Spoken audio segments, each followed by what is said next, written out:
আসসালামু আলাইকুম, সবাইকে স্বাগত জানাচ্ছি লাইভ এমসিকিউ এর 200 দিনের রুটিন ভিত্তিক সাজেশনমূলক ক্লাসে। আপনাদের সাথে আছি আমি মোহাম্মদ ইকরাম হোসাইন। আপনারা জানেন যে আগামী 8 জানুয়ারি আমাদের লাইভ এমসিকিউর অ্যাপসের মধ্যে এই যে আপনার বাংলা ব্যাকরণ থেকে যে পরীক্ষাটা হবে, সেই পরীক্ষায় হচ্ছে আমরা আসলে যেই টপিকসগুলো থেকে কোশ্চেন আসবে আমরা সেই টপিকসগুলোর উপর একটা সাজেশনমূলক ক্লাসের আয়োজন করেছি। এটা করার উদ্দেশ্যটা হচ্ছে যারা হচ্ছে নতুন প্রিপারেশন শুরু করেছেন তাদের জন্য বেসিক্যালি আমাদের মেইন টার্গেটটা হচ্ছে তারা, কারণ হচ্ছে তারা পড়াশোনা মাত্র যেহেতু শুরু করেছেন, আপনাদের কাছে দেখা যাচ্ছে যে অনেক জিনিস নতুন।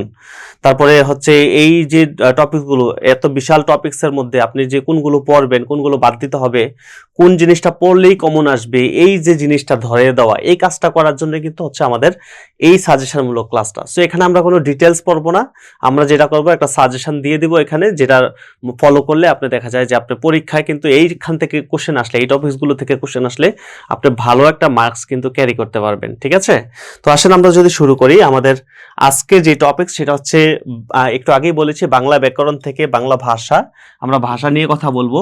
তার পাশাপাশি আমরা হচ্ছে বাংলা ভাষার ব্যাকরণ, তারপরে এর আলোচ্য বিষয়, তারপরে হচ্ছে ধ্বনিতত্ত্ব, এই যে ধ্বনির প্রকরণ, যেটা আমরা এই দুইটা টপিকস থেকে কিন্তু আমরা আলোচনা করব। কারণ হচ্ছে এই দুইটা টপিকস থেকেই কিন্তু আপনারা দেখেন আগামী 8 জানুয়ারি 2025 সালে কিন্তু আমাদের এখান থেকে আমাদের লাইভ এমসিকিউ যে অ্যাপস আছে, অ্যাপসে কিন্তু পরীক্ষা হবে।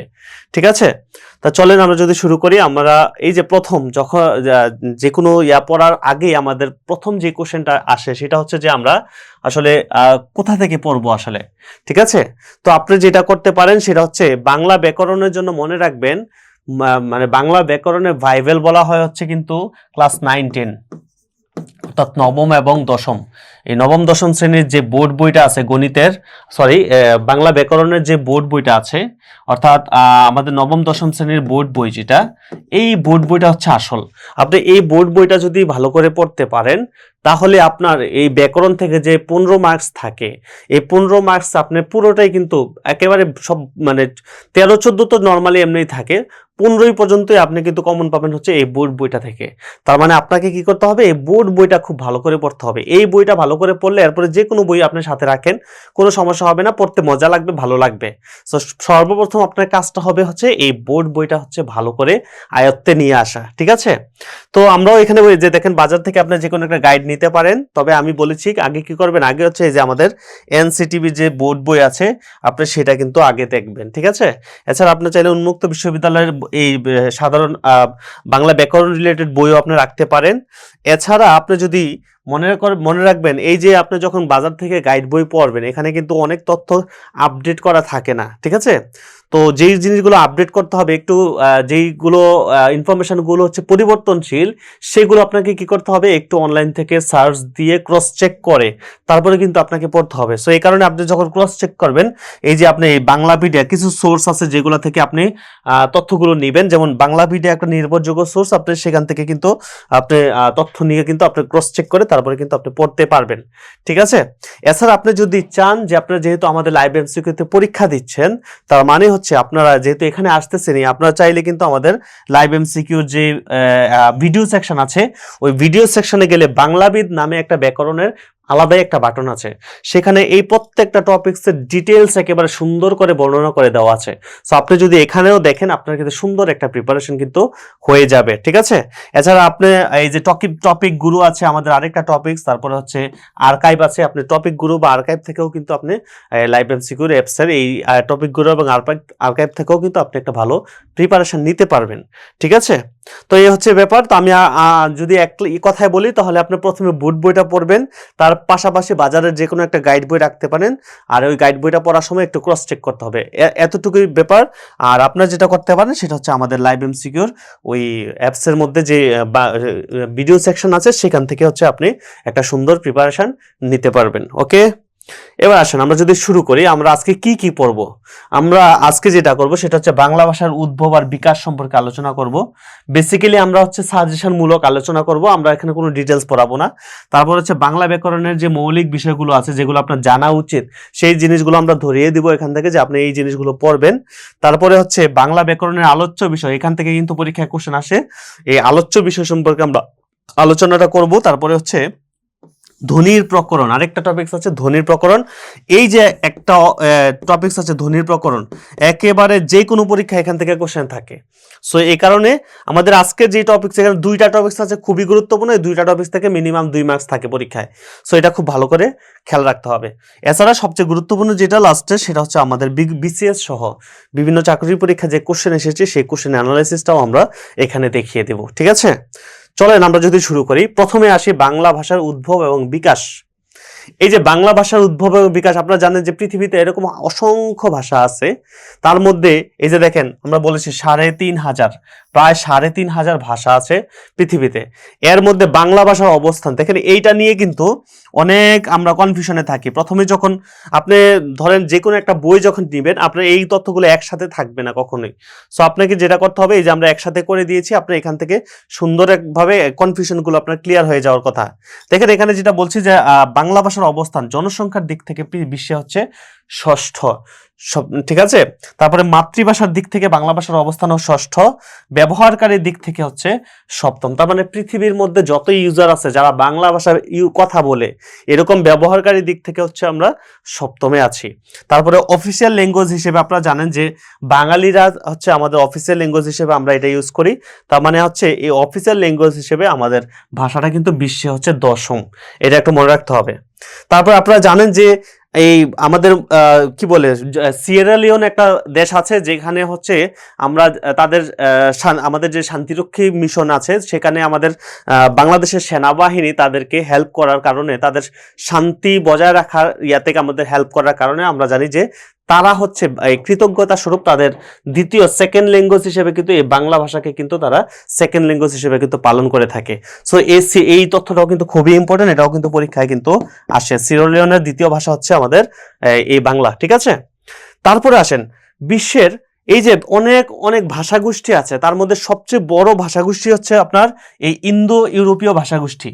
ইন্দো ইউরোপীয়, ইন্দো মানে হচ্ছে ইন্ডিয়ান, আর ইউরোপীয় মানে তো ইউরোপীয়। ঠিক আছে, এই দুইটা মিলে হচ্ছে ইন্দো ইউরোপীয় ভাষাগোষ্ঠী। তার মানে যে এখানে আপনারা জানেন ইন্ডিয়ান বলতে আমাদের ইন্ডিয়ান সাবকন্টিনেন্টের কথা বুঝিয়েছে, বাংলাদেশ থেকে শুরু করে দক্ষিণ এশিয়ার এই পাশের দেশগুলো যেগুলো আছে। ঠিক আছে, তার সাথে ইউরোপীয়, এই যে ইন্দো ইউরোপীয় ভাষাগোষ্ঠীর ম্যাক্সিমাম ভাষাই কিন্তু এই যে আমরা বাংলাতে কথা বলি, এটাও এই ইন্দো ইউরোপীয় ভাষাগোষ্ঠীর অন্তর্ভুক্ত। আপনি যদি ভারতে যান, ভারতের যে হিন্দি ভাষা সেটাও ইন্দো ইউরোপীয় ভাষাগোষ্ঠী অন্তর্ভুক্ত। আপনি যদি ইউরোপের মধ্যে ইংরেজি দেখেন, ইংরেজি ভাষা সেটাও কিন্তু এই ইন্দো ইউরোপীয় ভাষাগোষ্ঠীর অন্তর্ভুক্ত। তো এটা খুবই ইম্পর্টেন্ট যে পৃথিবীর সবচেয়ে বড় ভাষাগোষ্ঠী কোনটা, এবং এই বাংলা ভাষা হচ্ছে সবচেয়ে, এখান থেকে যে কোশ্চেনটা আসে সেটা আসে যে বাংলা ভাষা হচ্ছে কোন ভাষাগোষ্ঠীর অন্তর্ভুক্ত। মনে রাখবেন সেটা হচ্ছে ইন্দো ইউরোপীয় ভাষাগোষ্ঠীর অন্তর্ভুক্ত। ঠিক আছে, আচ্ছা এরপরে আসেন এই যে ইন্দো ইউরোপীয় ভাষাগোষ্ঠী থেকে কিন্তু বাংলা ভাষার উৎপত্তি, এটা খুবই ইম্পর্টেন্ট, এটা 3 স্টার হবে, এটা কিন্তু পরীক্ষায় আসে, এটা সবসময় আসে। ঠিক আছে, তো এরপর আসেন এই যে ইন্দো ইউরোপীয় ভাষাগোষ্ঠী, এটা জানেন আপনারা দুইটা শাখা আছে, একটা হচ্ছে ক্যান্তম শাখা, একটা হচ্ছে ক্যান্তম শাখা, আর একটা হচ্ছে কিন্তু শতম শাখা। শতম শাখা, ক্যান্তম আর হচ্ছে শতম। ঠিক আছে, তো আমরা জানি যে এই শতম শাখা থেকে কিন্তু আপনার বাংলা ভাষার উৎপত্তি। ঠিক আছে, শতম হচ্ছে পৃথিবীর মানচিত্র যদি দেখেন, পূর্বাঞ্চলে যে দেশগুলো আছে তারা কিন্তু এই শতম শাখার মানে শতম শাখা থেকে তাদের যে ভাষাগুলো সেগুলো উৎপত্তি, আর ক্যান্তম শাখা হচ্ছে পশ্চিমাঞ্চলের যে মানুষগুলো আছে তাদের যে ভাষা সেটা কিন্তু এই ক্যান্তম শাখার অন্তর্ভুক্ত। তো আমরা জানি আমরা হচ্ছে পৃথিবীর পূর্বাঞ্চলের দিকে আছি, পূর্বের অনুযায়ী আছি, এ কারণে আমাদের ইয়াটা হচ্ছে আমরা কিন্তু বাংলা ভাষার উৎপত্তি হচ্ছে এই ইন্দো ইউরোপীয় ভাষাগোষ্ঠীর এই শতম শাখা থেকে কিন্তু আপনার এই বাংলা ভাষার উৎপত্তি হয়েছে, এটা খুবই ইম্পর্টেন্ট। ঠিক আছে, এরপর আসেন বাংলা ভাষার উদ্ভব ও বিকাশ নিয়ে আমরা আরো কিছু তথ্য দেখি। যেমন দেখেন বাংলা ভাষার উৎপত্তি হয়েছে প্রাকৃত ভাষা থেকে, এখানে প্রত্যেকটা তথ্য খুবই ইম্পর্টেন্ট। ঠিক আছে, প্রাকৃত ভাষা থেকে, এবং সরাসরি দেখেন এখানে আমাদের দুইজন ভাষাতত্ত্ববিদের মতামতও এখানে নেওয়া হয়, যে বলা হয়ে থাকে ডক্টর মোহাম্মদ শহীদুল্লাহর মতে বাংলা ভাষার উৎপত্তি হয়েছে কোন ইয়া থেকে, আবার ডক্টর সুনীতি কুমার চট্টোপাধ্যায় সরাসরি এভাবে মেনশন করে দেয়। তাহলে আপনাকে যদি বলে যে ডক্টর মোহাম্মদ শহীদুল্লাহর মতে বাংলা ভাষা উৎপত্তি হয়েছে কোন ইয়া থেকে, তাহলে আপনাকে বলতে হবে সেটা হচ্ছে উনি বলেছেন যে বাংলা ভাষার উৎপত্তি হয়েছে গৌড়ীয় প্রাকৃত থেকে। এই প্রাকৃত ভাষার মধ্যে ডক্টর মোহাম্মদ শহীদুল্লাহ বলছেন বাংলা ভাষার উৎপত্তি, আমরা তো জানি বাংলা ভাষার উৎপত্তি হচ্ছে প্রাকৃত ভাষা থেকে, তার মানে প্রাকৃত ভাষার গৌড়ীয় প্রাকৃত থেকে কিন্তু বাংলা ভাষার উৎপত্তি, এটা এই মতামতটা দিয়েছেন হচ্ছে ডক্টর মোহাম্মদ শহীদুল্লাহ। আর ডক্টর সুনীতি কুমার চট্টোপাধ্যায় কি বলেছেন? উনি বলেছেন যে বাংলা ভাষার উৎপত্তি কিন্তু গৌড়ীয় প্রাকৃত না, উনি বলছেন হচ্ছে মাগধী প্রাকৃত। তাহলে এই দুইটা অংশ কিন্তু মনে রাখতে হবে। মাগধী প্রাকৃতের অপভ্রংশ থেকে হচ্ছে আমাদের বাংলা ভাষার উৎপত্তি, এটা বলেছে ডক্টর সুনীতি কুমার চট্টোপাধ্যায়। তার মানে আলাদা আলাদা কিন্তু আপনার এই দুইটা যে কথা মনে রাখতে হবে। এরপরে এই ডক্টর সুনীতি কুমার চট্টোপাধ্যায় যেহেতু পড়ছি আমরা, আপনারা জানেন যে ওনার বিখ্যাত একটা বই আছে আমাদের নিয়ে বা ব্যাকরণ নিয়ে, যেমন origin and development of Bengali language, তার মানে বাংলা ভাষার উদ্ভব এবং বিকাশ। বাংলা ভাষার উদ্ভব, এটা বাংলা করলে হয় বাংলা ভাষার উদ্ভব এবং বিকাশ। এই বইটা রচয়িতা কিন্তু এই ডক্টর সুনীতি কুমার চট্টোপাধ্যায়, ঠিক আছে? তো এটাও পরীক্ষায় আসে যে এই বইটা কার, এটা কিন্তু পরীক্ষায় আসে। এরপর আসেন, যদি কোশ্চেন আসে সরাসরি কোন ভাষা থেকে বাংলা ভাষা উৎপত্তি হয়েছে, আপনারা জানেন যে বাংলা ভাষার কাছাকাছি যে ভাষা আছে দুইটা আছে, একটা হচ্ছে অসমিয়া, একটা হচ্ছে উড়িয়া। ভারতের যে অসমিয়া, আসাম যে প্রদেশ আছে তাদের যে ভাষা, ওই আসামের ভাষা এবং বাংলা ভাষার প্রায় কাছাকাছি। আপনি আসামের যখন ভাষা দেখবেন যে তারা যে কথা বলতেছে, মনে হবে কিছুটা মানে বাংলা ভাষার মতোই, কিছু কিছু বোঝা যায় না, ম্যাক্সিমামে বোঝা যায়। এ কারণে বলা হয়ে থাকে বাংলা ভাষার কাছাকাছি যে ভাষা আছে দুইটা, একটা হচ্ছে অসমিয়া, একটা হচ্ছে উড়িয়া। তার মানে ভারতের যে উড়িষ্যা আর হচ্ছে আসাম প্রদেশ, ওই তাদের যে ভাষাটা, তার মানে ওই ভাষার থেকে দেখেন যে সরাসরি কোন ভাষা থেকে বাংলা ভাষার উৎপত্তি, যে অসমিয়ার বঙ্গ কামরূপী থেকে কিন্তু বাংলা ভাষার উৎপত্তি। তারপর ডক্টর মোহাম্মদ শহীদুল্লাহর মতে উনি বলছে কি, যে বাংলা ভাষার উন্মেষ ঘটেছে হচ্ছে 7ম শতাব্দীতে, এটা একটু মনে রাখেন। আর সুনীতি কুমার চট্টোপাধ্যায় বলেছেন যে উনি বলছেন যে বাংলা ভাষার উন্মেষ হয়েছে হচ্ছে 10ম শতাব্দীতে। এই দুইটা তথ্য একটু মনে রাখবেন। আর এটা বিসিএসে আসা একটা প্রশ্ন, এটা বলেছেন যে ভাষা হচ্ছে চিন্তার বাহন, শুধু বাহনই না, ভাষা হচ্ছে চিন্তার প্রসূতিও। এই কথাটা বলেছেন হচ্ছে সুকুমার সেন। এটা হচ্ছে বিসিএসে আসা একটা প্রশ্ন। এরপরে আসেন, আমরা যদি দেখি আরো কিছু তথ্য যদি দেখি, এই যে এটাও কিন্তু বিভিন্ন পরীক্ষা আসা প্রশ্ন। বাংলা সাহিত্যের প্রথম ইতিহাস গ্রন্থ, এটা খুবই ইম্পর্টেন্ট এই তথ্যটা। আমাদের বাংলা সাহিত্যের প্রথম ইতিহাস গ্রন্থ হচ্ছে বঙ্গভাষা ও সাহিত্য, দীনেশচন্দ্র সেনের বঙ্গভাষা ও সাহিত্য। এটা হচ্ছে আমাদের প্রথম ইতিহাস গ্রন্থ বাংলা ভাষা নিয়ে, ঠিক আছে? এই যে দেখেন, বাংলা ভাষার সহোদর মানে বোন অথবা ভাই এরকম বলতে পারি, সহোদর বলা হয় কিন্তু এই যে অসমীয়া ভাষাকে, এটা একটু আগে আমি বলেছি। তারপরে বাংলার, এই যে দেখেন বাংলার আদিবাসীদেরকে বলা হয়, আপনারা জানেন যে বাঙালির যে পূর্বপুরুষ আছে আমরা তাদেরকে কি বলি জানো? আমরা জানি যে বাঙালির পূর্বপুরুষরা হচ্ছে অস্ট্রিক, সাধারণ জ্ঞানে পড়ে থাকি আমরা, ঠিক আছে? যে বাঙালির পূর্বপুরুষ হচ্ছে, বাঙালি জাতির আদি অংশ গড়ে ওঠে অস্ট্রিক থেকে। আমরা যে আর্য পূর্বদের দেখেছি, ও আর্য পূর্বদের মধ্যে 4টা অংশ ছিল, তার মধ্যে প্রথমে ছিল নেগ্রিটো, তারপরে হচ্ছে অস্ট্রিক। এই অস্ট্রিকদের থেকে কিন্তু আমাদের বাঙালিদের উৎপত্তি। তার মানে আমরা যদি বাঙালিদের পূর্বপুরুষ দেখি তারা কিন্তু অস্ট্রিক, তার মানে বাংলার আদিবাসীদের ভাষাও ছিল কিন্তু এই অস্ট্রিক ভাষা, ঠিক আছে? তার মানে অস্ট্রিকরা কোন ভাষায় কথা বলতো ভাইয়া? এই অস্ট্রিক ভাষায় কিন্তু কথা বলতো, ঠিক আছে? তারপর দেখেন, এই কোশ্চেনটাও কিন্তু অনেকবার পরীক্ষায় এসেছে, যে ডক্টর মোহাম্মদ শহীদুল্লাহ বাংলা সাহিত্যের ইতিহাস গ্রন্থের নাম কি? উনি যে বাংলা সাহিত্যের ইতিহাস গ্রন্থ লিখেছেন, ওনার বইটার নাম হচ্ছে বাংলা সাহিত্যের কথা। এটা খুবই ইম্পর্টেন্ট, বাংলা সাহিত্যের কথা। এটা হচ্ছে ডক্টর মোহাম্মদ শহীদুল্লাহ, ওকে? তারপরে আঞ্চলিক ভাষার অভিধান প্রথম রচনা করেন হচ্ছে ডক্টর মোহাম্মদ শহীদুল্লাহ, এটাও কিন্তু ওনার। তারপরে দেখেন, এই যে এই কোশ্চেনটাও কিন্তু বিভিন্ন পরীক্ষা আসে, যে আমাদের একটা কৃত্রিম ভাষা আছে যেটার মধ্যে দুইটা ভাষা মিলে একটা ভাষা উৎপত্তি হয়েছে, যেমন দেখেন বাংলা আর মৈথিলি, এই দুইটা ভাষা মিলে হচ্ছে ব্রজবুলি ভাষা, এটাও কিন্তু পরীক্ষা আসে। এই ব্রজবুলি ভাষার উৎপত্তি হচ্ছে বাংলা আর হচ্ছে মৈথিলি ভাষার মিশ্রণে হচ্ছে এই ভাষার উৎপত্তি হয়েছে। আপনারা জানেন এই যে মনের ভাব আমরা প্রকাশ করি, এই মনের ভাব প্রকাশ মানে কথা বলার মাধ্যমে, মনের ভাব প্রকাশ করার মাধ্যমে মানে খুব পৃথিবীর সবচেয়ে মধুর ভাষা ধরা হয় হচ্ছে আমাদের বাংলা ভাষাকে। কারণ এত সুন্দর করে আমরা মনের ভাব একজনের সাথে আরেকজন প্রকাশ করতে পারি, যেটা আসলে অন্য কোনো ভাষা দিয়ে আপনি প্রকাশ করতে পারবেন না। আপনি ইংলিশে কথা বলতেছেন, আপনি স্প্যানিশ বলতেছেন, তারা আসলে যেভাবে মনের ভাব প্রকাশ করে, আমাদের মনের ভাব প্রকাশ করাটা আরো বেশি কি বলে অ্যাক্টিভ, মানে ইন্টারেক্টিভ হয়। সো এই কারণে বলা হয়ে থাকে যে পৃথিবীর মানে সবচেয়ে মধুরতম যে ভাষা সেটা কিন্তু আমাদের বাংলা ভাষা, ঠিক আছে? এরপরে আসেন, আমরা যদি কোশ্চেন দেখি, এই যে দেখেন, ভাষা চিন্তার বাহনই নয় চিন্তার প্রসূতিও, এই মন্তব্যটি কোন ভাষা চিন্তকের বা ভাষা তত্ত্ববিদের? তো আমরা জানি যে আমাদের ডক্টর সুকুমার সেনের হচ্ছে এটা আমরা একটু আগে দেখে আসছি, এটা হবে ডক্টর সুকুমার সেন। তারপর আমরা যদি আরেকটা দেখি সাধু চলিত ভাষা, আমাদের কিন্তু সাধু চলিত ভাষা থেকেও আমাদের প্রাথমিক ইয়াটা নিতে হবে, কারণ এখান থেকেও পরীক্ষা কোশ্চেন আসতে দেখা যায়। ঠিক আছে, সাধু চলিত ভাষার মূল পার্থক্য দেখা যায় কোন মানে কোন পদে আসলে পার্থক্যটা দেখা যায়। আমরা জানি যে সর্বনাম এবং ক্রিয়া এটার মধ্যে কিন্তু আমাদের সাধু চলিত ভাষার মূল পার্থক্য বেশি দেখা যায়। সর্বনাম এবং ক্রিয়ার মধ্যে কিন্তু পার্থক্য দেখা যায়। যেমন আমরা বলি এই যে করা, এটা একটা ক্রিয়া, করা করা, তারপরে হচ্ছে কোরিয়া, আমরা যদি একটু সাধু ভাষায় লিখি সেটা হচ্ছে কোরিয়া। এই যে ক্রিয়ার মধ্যে পার্থক্য দেখতে পাচ্ছি। ঠিক আছে, সো এই টাইপের সর্বনাম এবং ক্রিয়ার মধ্যে কিন্তু মূল পার্থক্যটা দেখা যায় সাধু ভাষা আর হচ্ছে চলিত ভাষার মধ্যে। তারপরে আসেন আমরা ব্যাকরণে চলে আসলাম। ভাষা নিয়ে মোটামুটি জানলাম আমরা। ব্যাকরণের মনে রাখবেন এই যে কয়েকটা গ্রন্থ আছে, মানে এগুলো খুবই কনফিউজিং, কিন্তু পরীক্ষা সবসময় আসে কোশ্চেনগুলো।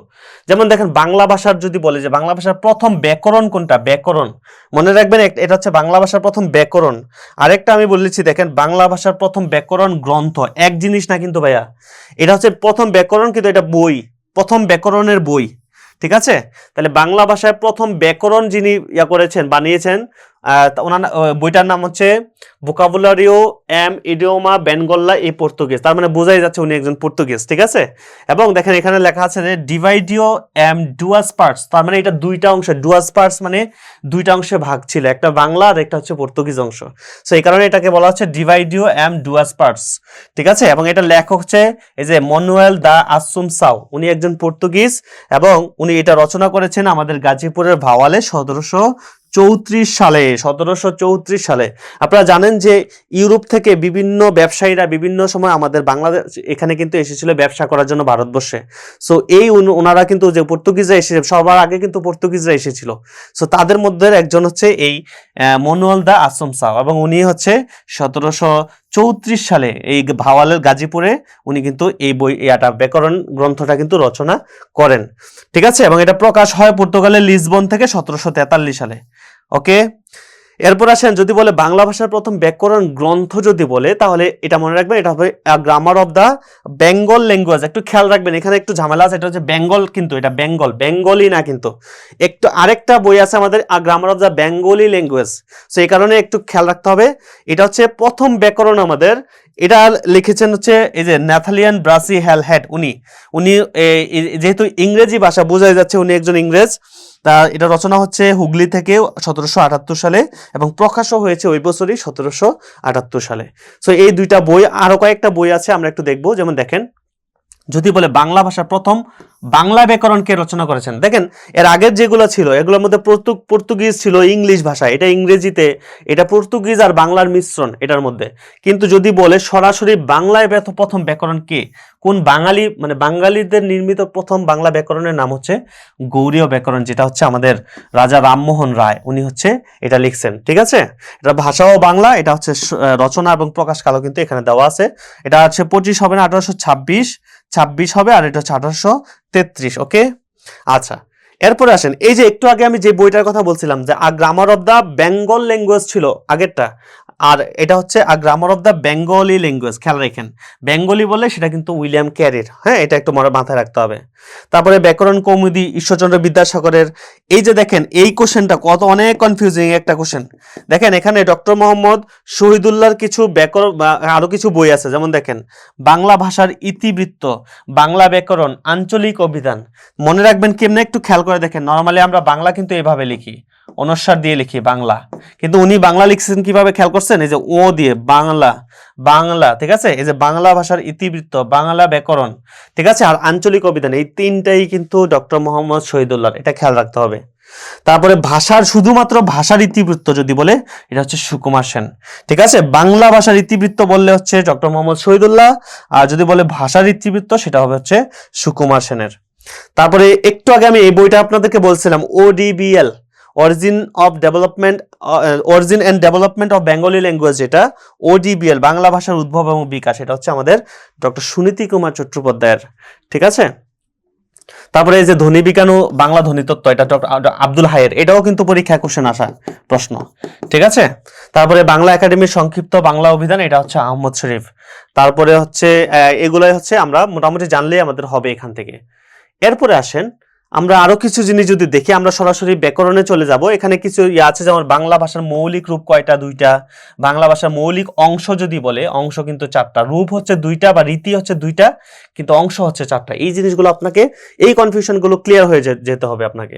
আমি এটাও বলে দিয়েছি যে দেখেন, সাধু আর চলিত ভাষা সম্পর্কে কিন্তু আপনার ধারণা থাকতে হবে, কারণ এখান থেকেও কোশ্চেন আসতে দেখা যায়। আমরা একটু আগে একটা কোশ্চেন দেখেছিলাম যে সাধু এবং চলিত ভাষার যে মূল পার্থক্য, এটা কোন অংশে বেশি দেখা যায়, এটা কিন্তু এখান থেকে আসছে। ঠিক আছে, এরপর আসেন বাংলা ব্যাকরণের আলোচ্য বিষয় যদি আমরা জানি যে বাংলা ব্যাকরণের যে আলোচ্য বিষয়ের মধ্যে ধ্বনিতত্ত্ব, রূপতত্ত্ব, বাক্যতত্ত্ব আর অর্থতত্ত্ব, এই চারটা অংশ আছে। ঠিক আছে, আচ্ছা, এরপর আসেন বাংলা লিপি।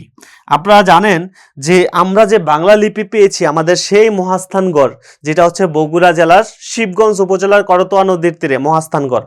ওই মহাস্থানগড়ে এসেছিলেন সম্রাট অশোক, আর এই সম্রাট অশোকের আমরা ওইখানে এই মহাস্থানগড়ে 31টা শিলালিপি পেয়েছিলাম, এবং সেখানেই কিন্তু আমরা এই ব্রাহ্মী লিপি পেয়েছিলাম। ঠিক আছে, এই ব্রাহ্মী লিপি, যেটা বাংলা লিপির প্রাচীন রূপ বলা হয় এই ব্রাহ্মী লিপি থেকে। পৃথিবীতে দুইটা লিপি আছে, একটা হচ্ছে ব্রাহ্মী লিপি, আর একটা হচ্ছে খরস্থি লিপি। এই যে দুইটা লিপি, ব্রাহ্মী মানে যেগুলো হচ্ছে বাম পাশ থেকে লেখা শুরু করে।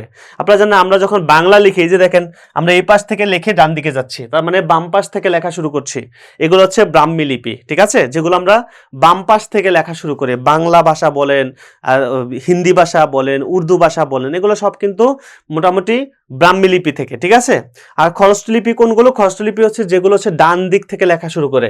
যেমন আপনারা দেখবেন আরবি লেখা কিন্তু আমরা সবসময় ডান পাশ থেকে লিখে বাম পাশে আসে, তার মানে এটা হচ্ছে আমাদের খরস্থি লিপির অন্তর্ভুক্ত। ঠিক আছে, তো বাংলা লিপি হচ্ছে আমাদের ব্রাহ্মী লিপির কুটিল অংশ থেকে হচ্ছে আমাদের বাংলা লিপির উদ্ভব। আর এই বাংলা লিপির জনক, এটা কিন্তু খুব ইম্পর্টেন্ট, বা জনক অথবা নকশাকার, ওনার নাম হচ্ছে চার্লস উইলকিন্স। ঠিক আছে, আচ্ছা, এরপর আসেন আমরা যদি ধ্বনির প্রকরণ দেখি। আমাদের আরেকটা টপিক ছিল ধ্বনির প্রকরণ। মনে রাখবেন এখান থেকে আপনি একটা কোশ্চেন পাবেনই সবসময়, একটা কোশ্চেন সবসময় পাবেন। এর আগে যতটুকু পড়ালাম ওইটার মধ্যে একটা কোশ্চেন, আর এখান থেকে একটা কোশ্চেন, এই দুইটা কোশ্চেন আপনি সবসময় পাবেন। দেখেন এখান থেকে যেমন জানি আমরা যে পৃথিবীর মধ্যে যত ভাষা আছে সব ভাষারই বর্ণমালা কিন্তু একটা, বর্ণমালা, ঠিক আছে, সব কিন্তু একটা বর্ণমালা। তো একটা বর্ণমালা আমাদের বাংলা ভাষার একটাই বর্ণমালা আছে, যার মধ্যে এই বর্ণমালার মধ্যে স্বরবর্ণ আছে, আবার কি ব্যঞ্জন বর্ণ আছে। যে একটা বর্ণমালায় স্বরবর্ণ আছে 11টা, ব্যঞ্জন বর্ণ হচ্ছে 39টা, এই পুরোটা মিলে একটাই বর্ণমালা। তার মানে সব বর্ণকে একসাথে করে মালার মতো করা হইলো, সবগুলোকে একত্রে আমরা বলতে পারি একটাই বর্ণমালা। ঠিক আছে, এই তো আমাদের মনে রাখবেন এখানে যে একটা ভুল হয় আমাদের, যদি বলে মৌলিক স্বরবর্ণ কয়টা, এই স্বরবর্ণ হচ্ছে 6টা, কিন্তু যদি বলে মৌলিক স্বরধ্বনি কয়টা, স্বরধ্বনি হচ্ছে 7টা। তার মানে এই 6টার সাথে আর একটা যোগ হবে, আরেকটা ধ্বনি আমরা ইউজ করি স্বরধ্বনি, যেটাকে আমরা এ বলি, ঠিক আছে, এই এটাও কিন্তু একটা ধ্বনি, এটা হচ্ছে একটা স্বরধ্বনি। তার মানে এই সবগুলো মিলে হচ্ছে 7টা স্বরধ্বনি। আর যদি বলে স্বরবর্ণ কয়টা, আমরা জানি আমাদের স্বরবর্ণে কিন্তু এটা নাই, এই রকম বর্ণ কিন্তু আমরা পড়ি নাই, তার মানে এটা কিন্তু আমাদের স্বরবর্ণ না। ঠিক আছে, কিন্তু স্বরধ্বনি, আমরা কিন্তু এই ধ্বনিটা প্রায় ইউজ করে থাকি, অ্যারোমেটিক, ঠিক আছে, এই টাইপের ইয়াগুলো কিন্তু আমরা ইউজ করে থাকি এই ধ্বনিটা। আর যদি বলে যৌগিক স্বরজ্ঞাপন বর্ণ কয়টা, 2টা, একটা হচ্ছে ওই, একটা হচ্ছে ও। তার মানে এটার মধ্যে এই যে ওইকে আমরা ভাঙলে 2টা বর্ণ পাই, অ আর রস্যি, তার মানে অ আর হচ্ছে রস্যি, এই 2টা মিলে কিন্তু আমরা ওই পাই। আর অ আর হচ্ছে রস্য, ঠিক আছে, রস্য, এটাকে মিলে আমরা কিন্তু ও পাই, রাইট।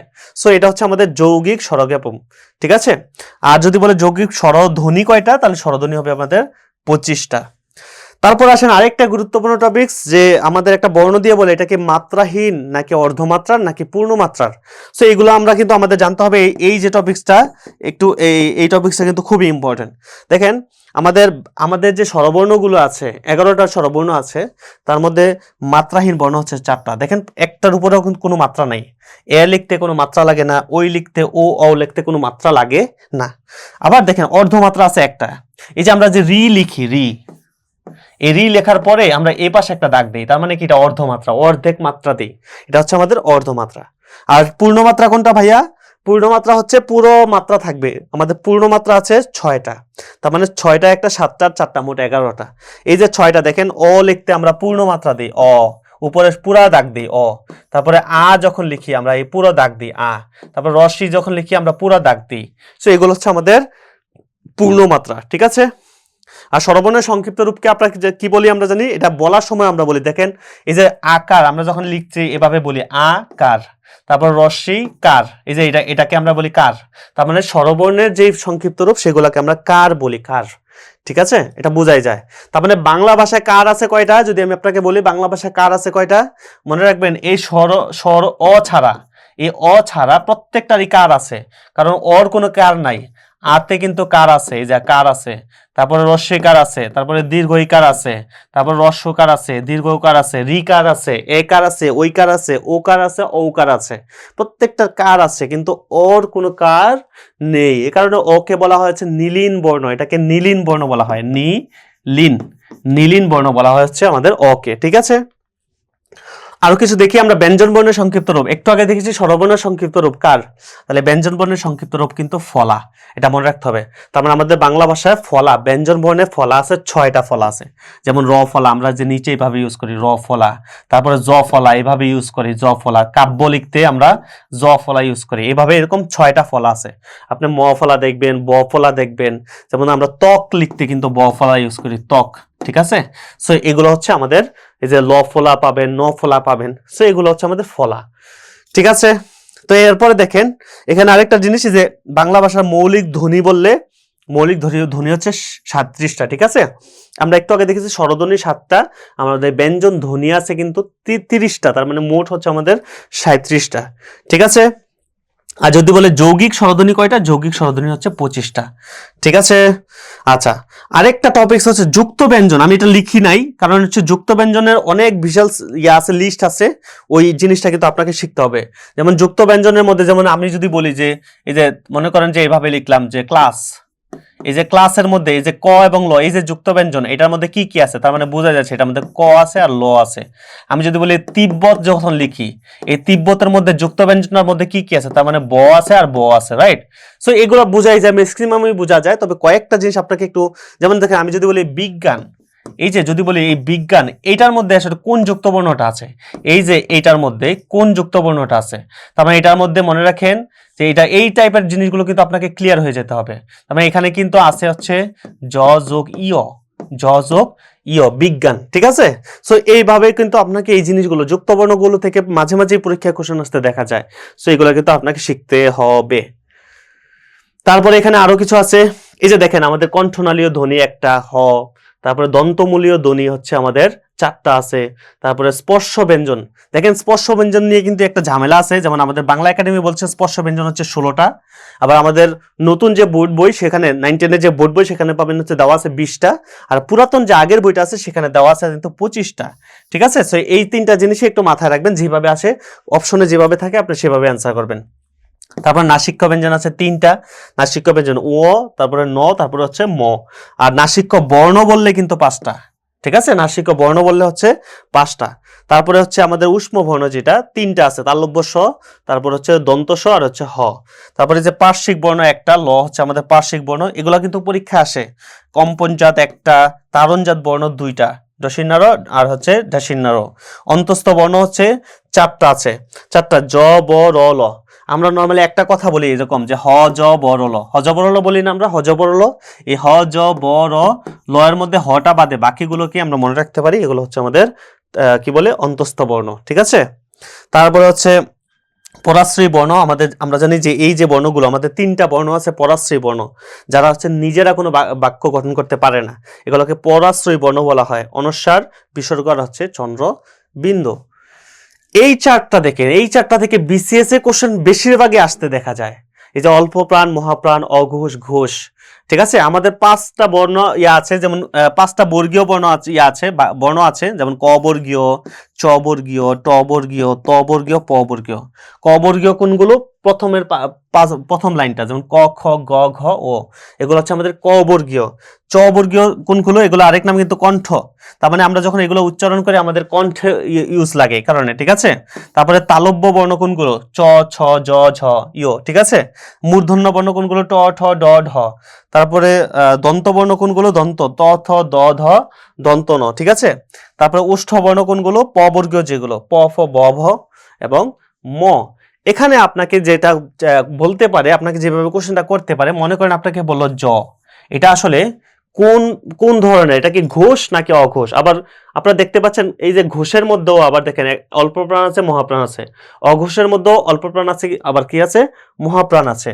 তার মানে আপনি এটাকে কেমনে ইয়া করবেন, দেখেন অল্প প্রাণ যেগুলো ক খ গ ঘ ও, এর মধ্যে 1 নাম্বার আর 3 নাম্বার এগুলো অল্প প্রাণ, আর 2 আর 4 কিন্তু মহাপ্রাণ। খেয়াল করছেন? তার মানে আপনি লিখে কিন্তু মনে করেন যে পরীক্ষার মধ্যে উপরে খাতায় একটু উপরে লিখে নিলেন, প্রশ্নের মধ্যে লিখে জাস্ট 1 3 2 4 অল্প প্রাণ মহাপ্রাণ, অল্প প্রাণ মহাপ্রাণ করলেই কিন্তু আর এটা মুখস্থ করা লাগবে না। ঠিক আছে? আর লাস্টের গুলো হচ্ছে নাসিক্য বর্ণ আমাদের। ঠিক আছে?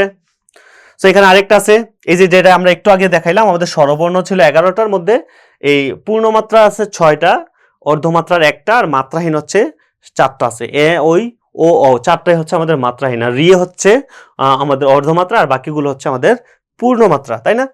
আর ব্যঞ্জন বর্ণের মধ্যে আমরা জানি যে 39টার মধ্যে পূর্ণমাত্রা আছে 26টা, অর্ধমাত্রা আছে হচ্ছে 7টা, আর মাত্রাহীন আছে হচ্ছে 6টা। এই হচ্ছে 39টা। আবার টোটাল যদি হিসাব করি এই লাইনটা কিন্তু সবচেয়ে বেশি, এটাই পরীক্ষায় বেশি আসতে দেখা যায়। আমাদের টোটাল পূর্ণমাত্রা বর্ণ আছে 32টা, এই যে 26 আর 6 32। অর্ধমাত্রা বর্ণ আছে 8টা, এই যে 7 আর 1 8, মানে স্বরবর্ণ ব্যঞ্জন বর্ণ দুইটা মিলিয়ে। আর মাত্রাহীন আছে হচ্ছে আমাদের 10টা। এই 50টার মধ্যে আমাদের এগুলো।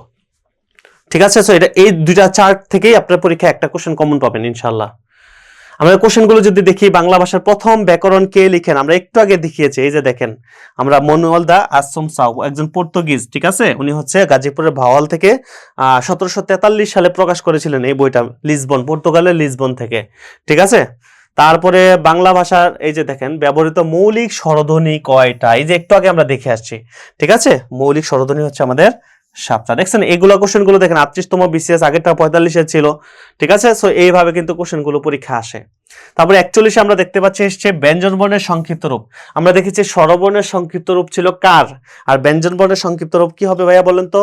এই যে ফলা। ঠিক আছে? ব্যঞ্জন বর্ণের সংক্ষিপ্ত রূপ হচ্ছে আমাদের ফলা। তো এই ছিল মোটামুটি আমাদের আজকে আমাদের যে টপিকস গুলো আছে, পরীক্ষা যেটা হবে, এখানে যদি আপনি মোটামুটি এই টপিকস গুলো ভালো করে শেষ করে যেতে পারেন, আপনি দেখবেন ম্যাক্সিমাম কোশ্চেন আপনি কমন পাবেন ইনশাআল্লাহ। ঠিক আছে? তাহলে সে পর্যন্ত ভালো থাকবেন, সুস্থ থাকবেন। আপনাদের সবার জন্য দোয়া থাকবে, শুভকামনা থাকবে। আসসালামু আলাইকুম ওয়া রাহমাতুল্লাহি ওয়া বারাকাতুহু।